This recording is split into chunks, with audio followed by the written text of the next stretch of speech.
திருச்சிற்றம்பலம். உம்பர்தேனுமணிக்க சிவாகி உன் கடலில் தேனமுதத் துணர்வோரே இன்பரசத்தே பருகி பல காலம் எந்த நுயிர்காதரவுற்றருள்வாயே தம்பிதனக்காக வனத்தனைவோனே தந்தை வளத்தால் அருள் கை கணியோனே அன்பதமக்கான நிலை பொருளோனே ஐந்து கரத்தானை முக பெருமாளே ஐந்து கரத்தானை முக பெருமாளே.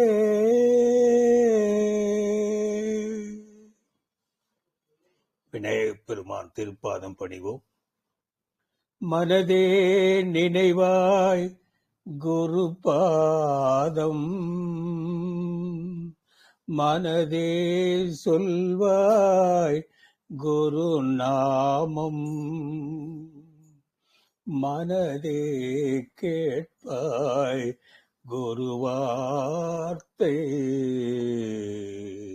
மனதே பதிப்பாய் குரு உருவை அன்பான நெஞ்சில் குடிகொண்ட பாதம் அன்பான நெஞ்சில் குடிகொண்ட பாதம் அண்ட சராசரம் வியாபித்த பாதம் பாவ கடலை போக்கிடும் பாதம் பாவ கடலை போக்கிடும் பாதம் சர்க்குரு பாதம் சரணம் சரணம் சர்க்குரு பாதம் சரணம் சரணம் சர்க்குரு பாதம் சரணம் சரணம். குருவின் திருப்பாதம் பணிந்து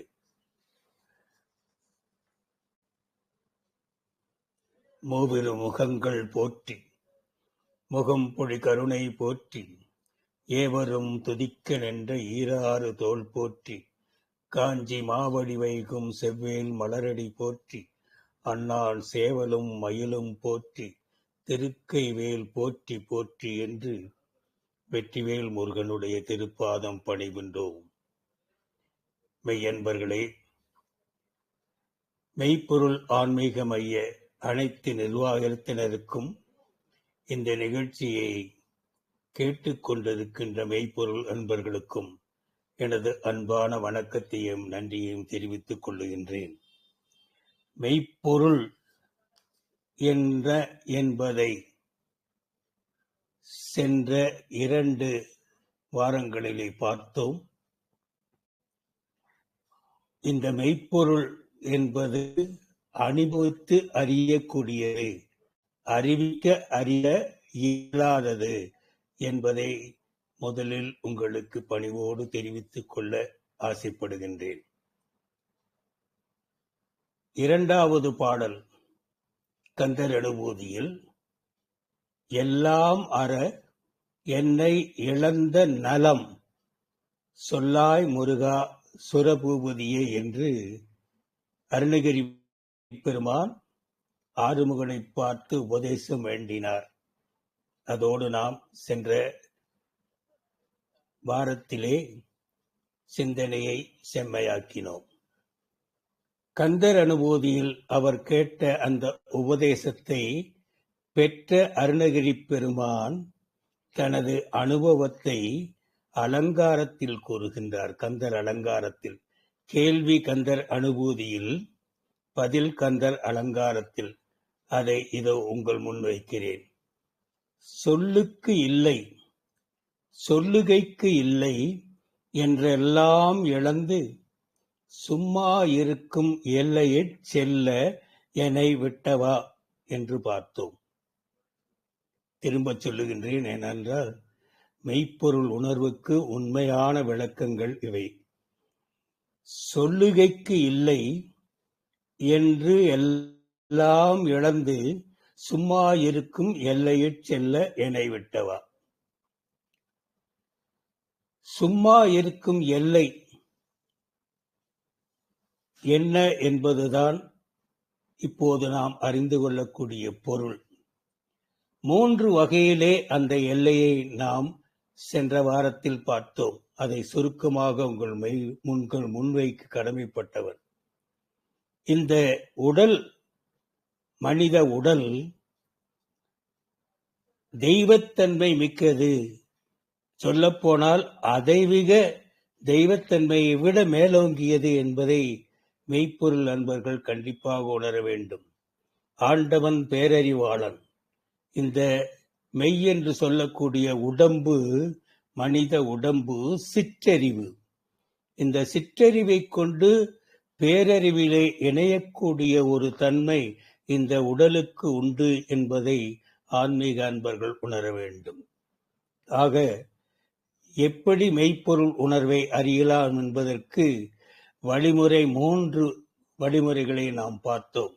ஒன்று, இந்த உடல் 5 உரைகளாக பிரிக்கப்பட்டு வழங்கப்பட்டிருக்கிறது ஆண்டவனார்.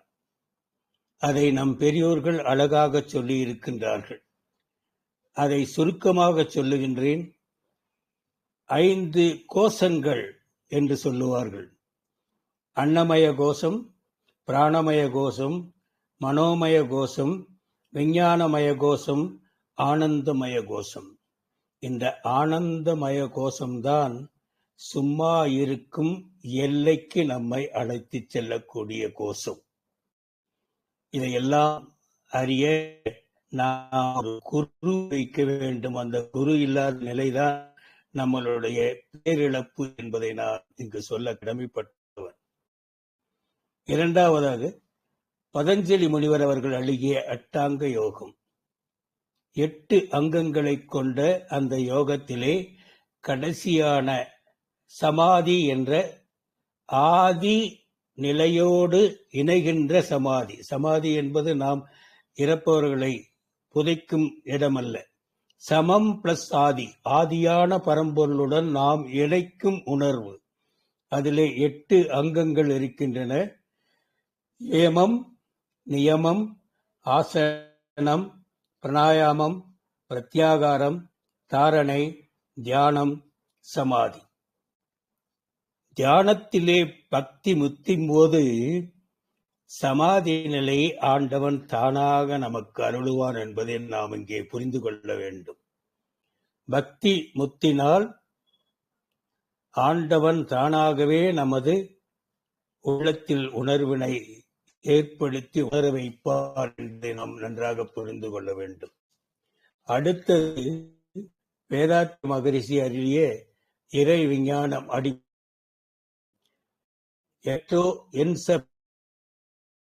மூலம் மன அலைச்சூழலை 3 1 வரை நாம் அடைக்க அந்த கடைசியான அந்த டெல்டா அலையிலே மன அலைச்சூழலை கொண்டு சென்றால் இறைநிலை உணர்வு கிடைக்கும் என்பதை பார்த்தோம். இது மெய்ப்பொருள் ஆன்மீக தொண்டர்களுக்கு கண்டிப்பாக தெரிய வேண்டிய ஒரு சமாச்சாரம். விஞ்ஞான அடிப்படையிலேயே நாம் மெய்ப்பொருளை உணர நமக்கு சாதனை உண்டு, அதற்குரிய கருவிகளும் உண்டு என்பதை நாம் புரிந்து செயல்பட அன்போடு கேட்டுக்கொள்ளுகின்றேன். மெய்ப்பொருளை உணர்ந்த அருணகிரி பெருமான் தனது ஆனந்தத்தை சொல்லுகின்றார் கந்தர் அலங்காரத்தில். மௌனத்தை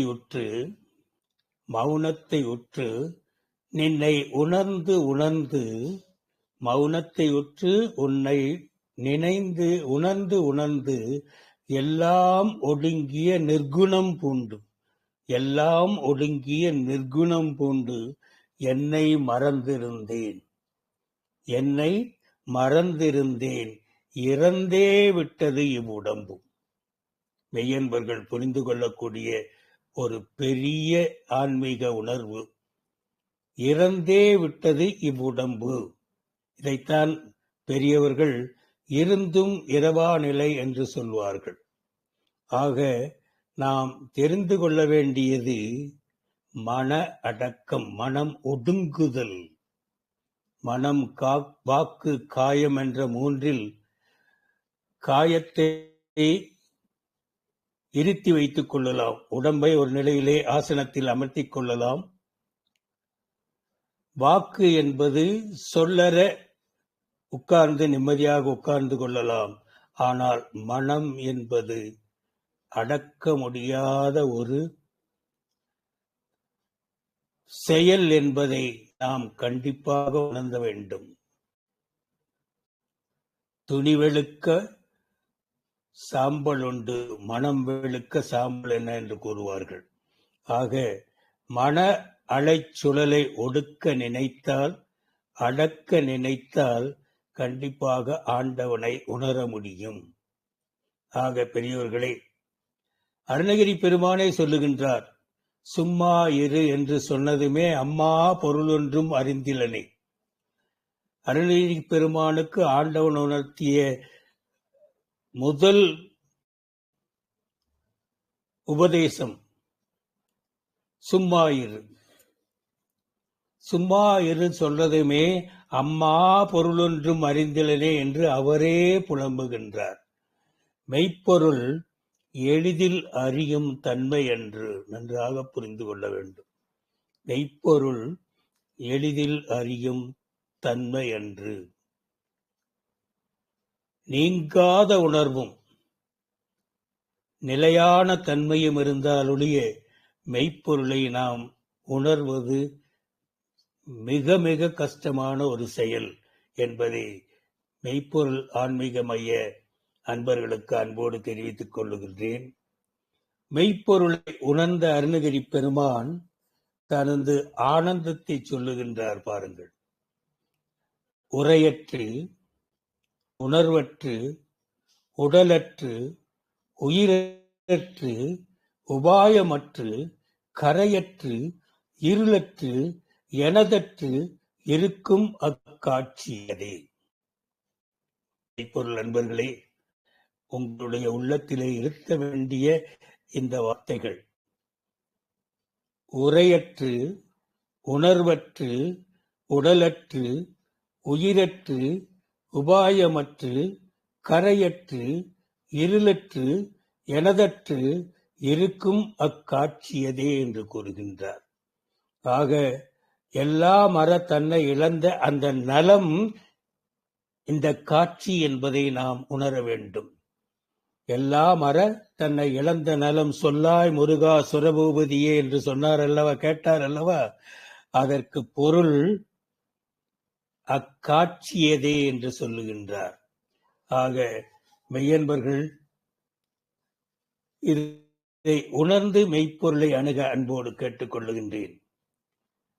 கடவுள் என்ற சொல்லே மெய்ப்பொருளை உணரக்கூடிய ஒரு சொல். அதை யாருமே புரிந்து கொண்டதாக தெரியவில்லை. கடவுள் என்ற சொல்லில் கட என்பதற்கு என்ன அர்த்தம்? மெய்ப்பொருளை உணர வேண்டும் என்றால் புற உலகப் பற்றுகளை கடக்க வேண்டும். புற உலகம், இந்த உலகத்திலே உள்ள பற்றுகளை கடக்க வேண்டும். கடப்பதோடு மட்டுமல்ல, நமது எண்ணம் இந்த உடம்பின் உள்ளே வீற்றிருக்கும் அந்த மெய்ப்பொருளை அடைய உள்நோக்காக, அகநோக்காக, அந்தர் மூலம் என்று சொல்லுவார்கள், அகநோக்காக இருத்தல் வேண்டும். இந்த இருத்தல் என்பதுதான் மிக மிக முக்கியம். இருத்தல் வேண்டும். இந்த இருத்தலில் தான் கடவுள் காட்சியாகிறார் உணர்வாக. இதற்கு உதாரணம் ஏற்கனவே நான் சொன்னேன். அபிராமி பட்டர் அமாவாசை என்று, பௌர்ணமி என்று அவர் சொன்ன அந்த நிலை அம்மையின் திருவுருவத்திலே லயித்து இருக்கின்ற அறிவு மங்கிய நிலை. அதை நன்றாக மெய்ப்பொருள் அன்பர்கள் உணர வேண்டும். அன்னையின் திருவுருவக் காட்சியிலே லயித்து காட்சி எதேன்னு சொல்லுகின்ற நிலையிலே அவர் பார்த்து கொண்டிருக்கும் போது அகநோக்காக பார்த்து கொண்டிருக்கும் போது அரசன் கேட்ட இன்று என்ன திதி என்ற சொல்லுக்கு அறிவுபூர்வமாக ஆராயக்கூடிய நிலையில் அவர் இல்லை என்பதை அன்பர்கள் புரிந்து கொள்ள வேண்டும். அந்த காட்சிதான் கடவுளை உணரக்கூடிய காட்சி. ஆக திருவள்ளுவர் இதை அழகாக சொல்லுவார். பற்றுக பற்றற்றான் பற்றினை. பற்றுக பற்றற்றான் பற்றினை. ஏன் பற்ற வேண்டும்? ஆண்டவனுக்கு பற்று கிடையாது. அவன் நிர்குணமானவன். அவனுக்கு எந்த பற்றும் கிடையாது. அந்த நிலையிலே அவனுடைய பற்றை பற்றுக என்று சொன்னார் திருவள்ளுவர். எதற்காக? பற்று விடற்கு அப்பற்றை பற்றுக. இந்த உலகத்திலே பிறந்த நாம் பற்றுகளோடு வாழ்ந்து கொண்டிருக்கின்றோம். பற்று விடற்கு. அந்த திருக்குறளை பார்த்தீர்களால் தெரியும். கடைசி 2 சொற்கள் மிக மிக முக்கியமானவை. பற்று விடற்கு அப்பற்றை பற்றுக. பற்றுக பற்றற்றான் பற்றினை என்று சொன்னவர் எதற்கு பற்ற வேண்டும் என்பதை வெளிப்படையாக சொல்லுகின்றார். இந்த உலகத்திலே பிறந்த நாம் பெற்ற கொண்டுள்ள பற்றுகளை பற்று விடற்கு பற்றினை பற்றுக. அவனுடைய பற்றினை பற்றுக என்று அழகாக சொல்லுகின்றார். ஆக பற்று என்பது விட்டால் நாம் அடையக்கூடிய உணர்வு ஆண்டவனை காட்சியாக பெறும் உணர்வாகும். ஆக பெரியோர்களே, திருமந்திரத்திலே இருத்தினன் என்பார் திருமூலர். எல்லோரும் சொல்லிச் சென்றிருக்கின்றார்கள். ஆனால் அனுபவிக்க ஆண்டவன் தக்க குருமார்களை நமக்கு படைத்து தரவில்லை என்பது நாம் செய்த புண்ணிய பாவம். என பாவம்னு சொன்ன தப்பு, புண்ணிய பாவம் என்றுதான் சொல்ல வேண்டும். ஏனென்றால் குருமார்கள் கிடைப்பது என்பது நாம் செய்த புண்ணியத்தில் அமைய வேண்டும். அந்த முறையிலே திருமந்திரத்தில் இருத்தினன் என்ற சொல்லை நாம் இன்று ஆறாக இருக்கின்றோம். அவர் சொல்லுவார் திருமந்திர திருமூலத்திலே, உரையற்று உணர்வற்று உயிர் பரமற்று. இது ரொம்ப முக்கியம். உயிர் பரமற்று. உரையற்று உணர்வற்று உயிர் பரமற்று திரையற்ற நீர் போல் சிவமாதல் தீர்த்து. திரையற்ற நீர் போல் சிவமாதல் தீர்த்து கரையற்ற சத்தாகி நான்கும் கடந்த சொரூபத்து இருத்தினன். நன்றாக புரிந்து கொள்ள வேண்டும். திரையற்ற நீர் போல் சிவமாதல் தீர்த்து கரையற்ற சத்தாகி நான்கும் கடந்த சொரூபத்து இருத்தினன் சொல் இறந்தோமே என்கிறார். சொல்லற என்பதனுடைய பொருள் இப்பொழுது விளங்கும். ஆண்டவனை உணரும் போது சொல்லுக்கு வேலை இல்லை, சொல்லுகைக்கு இல்லை. ஆக இந்த திருமந்திரத்திலே வாய் செத்து போய்விட்டது. சொல் இறந்தோமே என்று முடிக்கின்றார் திருமூலர். இதை கொஞ்சம் விரிவாக பார்க்க வேண்டிய நிலையில் இருக்கின்றோம். முக்கியமாக உயிர் பரமற்று என்பது. ஆண்டவன் வேறு, அடியவர் வேறு அல்ல. உயிரும் பரம்பொருளும் வேறு வேறு என்ற நிலை இல்லாமல், உயிர் பரம் அற்று, உயிரும் பரம்பொருளும் வேறு வேறு என்ற நிலை இல்லாமல் திரையற்று நீர் போல். நீருக்கு திரை என்ன? அலை. இந்த காலத்திலே நுரை. எந்த நீர் எடுத்தாலும் நுரையாகத்தான் ஓடுகிறது, நீராக ஓடவில்லை. ஆக திரையற்று நீர் போல். திரை என்பது நுரை அலை அற்ற தெளிவான நீர் போல். சிவமாதல் ரொம்ப முக்கியம். சிவமாதல் மனமானது தெளிவு பெற்று சிவமாகவே ஆகிவிட்டது என்கின்றார். மனமானது தெளிவு பெற்று சிவமாகவே ஆகிவிட்டது, தீர்வு ஆகிவிட்டது மட்டுமல்ல, தீர்வு உறுதி பெற்றது. உறுதி பெற வேண்டும். அதிலே காண்பதோடு நிறுத்திக் கொள்ளக்கூடிய நிலை அன்று அது. அதை உறுதி செய்ய வேண்டும். தீர்வு என்று கூறுகின்றார் திருமூலர். உறுதி பெற்றது. அது எப்படி உறுதியாகும்? அதற்கு என்ன நாம் செய்ய வேண்டும் என்பதை இப்பொழுது அவருடைய வாக்காலேயே நாம் அறிகின்றோம். கரையற்ற சத்தான, கரையற்ற சத்து மெய்யன்பர்களே, ஆண்டவருடைய கருணையை எப்படியெல்லாம் திருமூலர் சொல்கின்றார் பாருங்கள். வரம்புகள் இல்லாத உலகிற்கு சக்தியாக ஆதியிலே இருந்து இருக்கிற, ஆதியிலே இருந்து உலகுக்கு சக்தியாக இருக்கின்ற கரையற்ற சத்தாக யார் யார் இருக்கின்றார்கள்? மெய்ப்பொருள் ஒன்று இருக்கின்றது, கரையற்ற சத்தாக. பாரதி பாடுவார், 30 கோடி ஜனங்களுக்கும் முழுமைக்கொரு புதுமை, ஒப்பில்லாத பாரத சமுதாயம். இன்னைக்கு எத்தனை கோடி? 130 கோடி. ஆக உலகிற்கு சக்தியாக 130 கோடி. இந்தியாவை பொறுத்த வரைக்கும் 130 கோடிக்கு சக்தியாக இருக்கின்ற சொரூபத்து, ஆகாயத்தில் உள்ள இறை சொரூபத்தை இருத்தி, எனக்குள் இருத்தியதுமே, எனக்குள் இருத்தியதுமே சொல் இழந்தோமே, சொற்களுமே இறந்துவிட்ட நிலையில், சமாதி நிலையில், சமம் பிளஸ் ஆதி நிலையில் இருந்தேன் யான் என்று திருமூலர் சொல்லுகின்றார். இதற்கு 4 கடக்க வேண்டும் என்று சொல்லுகின்றார். எந்த அந்த 4? 4ம் கடந்து சொரூபத்து இருத்தி சொல் இறந்தோமே என்கின்றார். அது என்ன 4ம் கடந்து? உலகம் 5 பூதங்களால் ஆனது. உடம்பு, மனித உடம்பு 5 பூதங்களால் ஆனது. அந்த 5 பூதங்களிலே 4 கடக்க வேண்டும். எந்த அந்த 4? நிலம், நீர், காற்று, நெருப்பு. யோசனை செய்து பாருங்கள். இந்த 4ஐயும் வைத்து நாம் அனுபவித்துக் கொண்டிருக்கின்றோம்.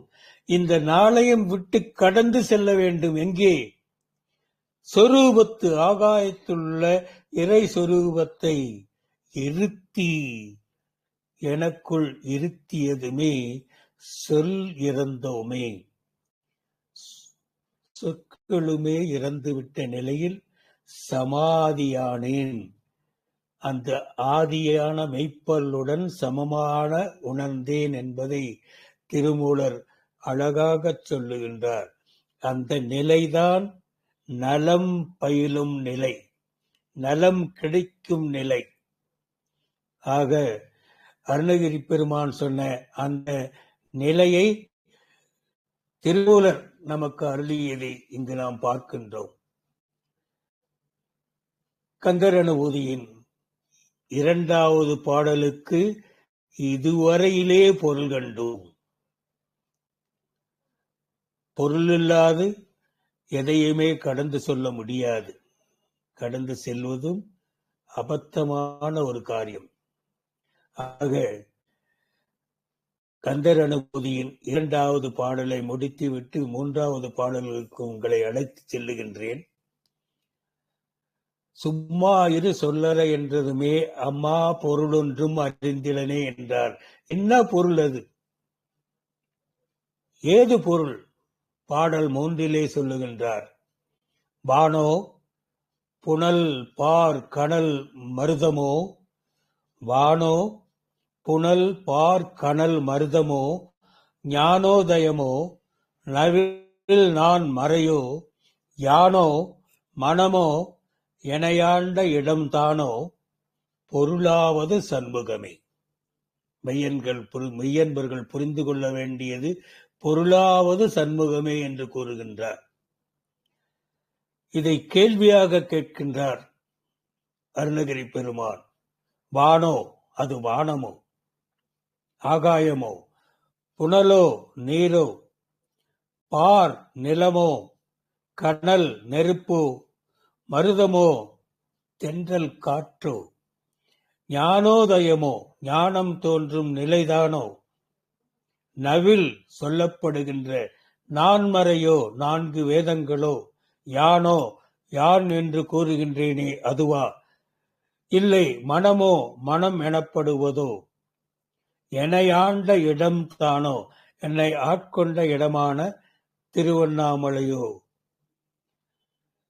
பொருளாவது நித்திய பொருள் என்று கூறக்கூடிய மெய்ப்பொருள், பொருளாவது நித்திய பொருள் என்று கூறக்கூடிய மெய்ப்பொருள் சண்முகனே, சண்முகப் பெருமான், அதாவது இறைவனே.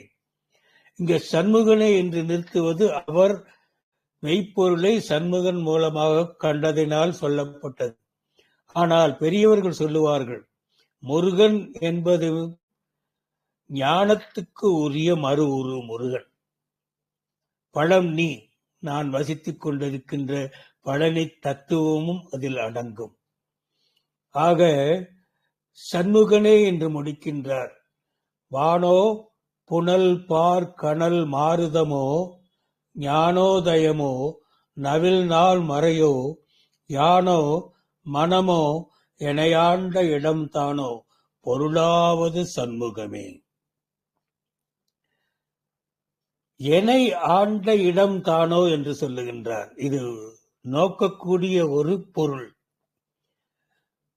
அவரை ஆண்ட இடம் திருவண்ணாமலை. மெய்யன்பர்களுக்கு கண்டிப்பாக தெரிந்திருக்கும், திருவண்ணாமலை நெருப்புக்குரிய ஸ்தலம். திருவண்ணாமலை நெருப்புக்குரிய ஸ்தலம். அருணாச்சலேஸ்வரர் அக்னி ஸ்தலம். இந்த தலத்திலே திருமாலும் பிரம்மனும் நான் தான் பெரியவர் என்ற அகத்தையோடு இருந்து வாழ்ந்து வந்த நிலையிலே அவர்கள் முன் தோன்றியது நெருப்பு பிளம்பு, அக்னி தலம். அதை பார்த்த இருவரும் முடிவு செய்கின்றார்கள், யார் இதன் மொழியை அடியை கண்டு வருகிறார்களோ அவர்கள்தான் பெரியவர் என்ற ஒரு போட்டியை வைத்துக்கொண்டு திருமால் வராக ரூபம் எடுத்து அடியை காண செல்கின்றார். பிரம்மன் அண்ட வடிவெடுத்து மேலே பறந்து செல்லுகின்றார். அடியை காணாது திருமால் திரும்ப வருகின்றார். ஆனால் முடியை காண சென்ற பிரம்மன் நடுவிலே தாளம்பூ விடுவதை பார்க்கின்றார். அந்த தாளம்பூவை கேட்கின்றார், நீ எங்கிருந்து வருகின்றாய்? நான் சிவன் முடியிலிருந்து வருகின்றேன். பல ஆண்டுகளாக தொடர்ந்து கீழே விழுந்து கொண்டிருக்கின்றேன் என்று சொல்லுகின்றார் அந்த தாளம்பூ. இதை பார்த்த பிரம்மனுக்கு, நான் முடியை பார்த்தேன் என்று நீ எனக்கு சாட்சி சொல்ல வேண்டும் என்று கேட்க, அந்த தாளம்பூவும் அதற்கு இசைய கீழே இறங்கி வந்து, நான் முடியை பார்த்தேன் என்று தாளம்பூவை சாட்சி சொல்ல வைத்து நிரூபிக்கிறார் பிரம்மம். தெய்வங்களையே பரிசோதித்த தலம் அது. ஆக இதை கண்ட சிவன் கோபம் அடைந்து, தாளம்பூ சிவபூஜைக்கு இனிமேல் கூடாது என்ற ஒரு சாபத்தை அருளுகின்றார். ஆக திருவண்ணாமலையிலே எழுந்திருக்கின்ற அந்த சிவன் அண்ணாமலை, திரு அண்ணாமலை, அந்த மலையே பல யுகங்களாக சிவனாக இருக்கும் மலை என்பது நமது பெரியோர்கள் ஆண்டோர்கள் விட்டு சென்ற நமது ஐதீகம். பல யுகங்கள் கடந்த அந்த மலை, அதுதான் சிவன். அந்த மலையே சிவன் என்று நாம் போற்றி வழங்குகின்றோம். அதனால் தான் கிரிவலம் வருகின்றோம். மலையை சிவனாக உள்ள அந்த மலையை கிரிவலம் வருகின்றோம் நாம் என்பதை புரிந்து இந்த இடத்திலே நாம் உணர்வை அறிந்து கொள்ள வேண்டும் என்று அன்போடு கேட்டுக்கொள்ளுகின்றேன். ஆக மெய்யன்பர்களே, வானோ புனலோ பார் கனலோ மாருதமோ என்று வினா எழுப்பியதற்கு அவர் அருணகிரி பெருமான் மறுபடியும் கந்தல் அலங்காரத்திலே இந்த வினாவுக்கு பதில் கூறுகின்றார். நேர்மறையான பதில்.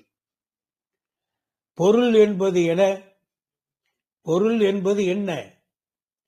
இந்த பாடலில் அருணகிரி பெருமான் எழுப்பிய வினாவுக்கு விடையானது கந்தர் அலங்காரத்திலே சொல்லப்படுகிறது. வானன்று. நேர்மறை. அங்க வினா, இங்க நேர்மறை. வானன்று, காலன்று, தீயன்று, நீரன்று, மண்ணுமன்று, தானன்று, நானன்று, அசிரீலி என்று, சரீரி அன்றே. ஆண்டவன் இத்தனையும் அடங்காத ஒருவன்.